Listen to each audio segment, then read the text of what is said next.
تصريح خطير جدا من محمد أبو تريكة بعد فوز النادي الأهلي على بيراميدز. خرج عن صمته ويوجه رسالة قوية لمحمد الشيبي، ومش بس كده، بيوجه رسالة أيضا للنادي الأهلي وجماهيره لن تصدق ماذا قال. في البداية ما ننساش نعطر فمنا بذكر الله والصلاة والسلام على سيدنا محمد.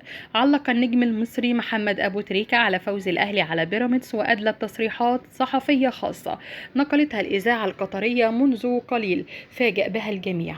قال أبو تريكة: للأسف الشديد تابعت كل ردود الفعل بعد مباراة الأهلي وبيراميدز في الدوري المصري، وزعلت جدا من بعض المحللين والحكام السابقين في الدوري المصري.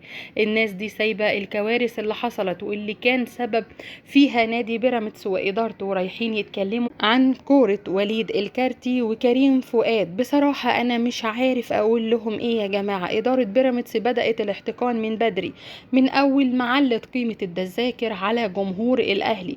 وبعدين أنت بتتحدى مين؟ أنت بتتحدى الأهلي. لازم تفكر مليون مرة في الموضوع، لأن الأهلي ما ينفعش حد أبدا يتحداه، لأنه هيحطك في خانة إليك شكلك هيبقى وحش قوي، وده بالفعل اللي حصل.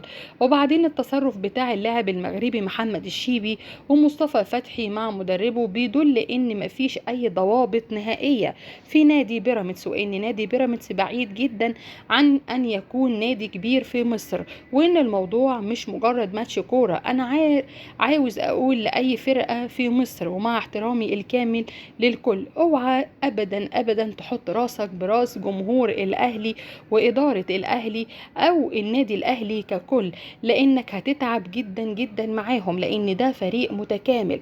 وجماهير النادي الاهلي ما بتنساش حقها، ودايما دايما بتلاقيها في المواقف الصعبة، ودايما في ظهر فرقتها. وانا بقول لادارة نادي بيراميدز اللي سمعت انها خلاص بتقرر الانسحاب من الدوري: اعتقد ده افضل حاجة ممكن تعملوها.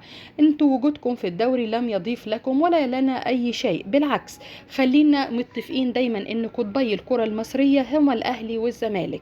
حتى وإن كان الزمالك في فترة عصيبة وفترة صعبة، ولكن البطل سيظل بطل. سيعود قريبا جدا نادي الزمالك للمنافسات وتحقيق بطولات، لأن الرياضة المصرية بدون القطبين الأهلي والزمالك ليست كرة إطلاقا. فوجود نادي بيراميدز هو نادي كأي نادي، وليس أكتر من نادي استثماري بيحاول يستثمر أمواله، إلا الله أعلم إذا كانت جاية غسيل أموال أو إيه.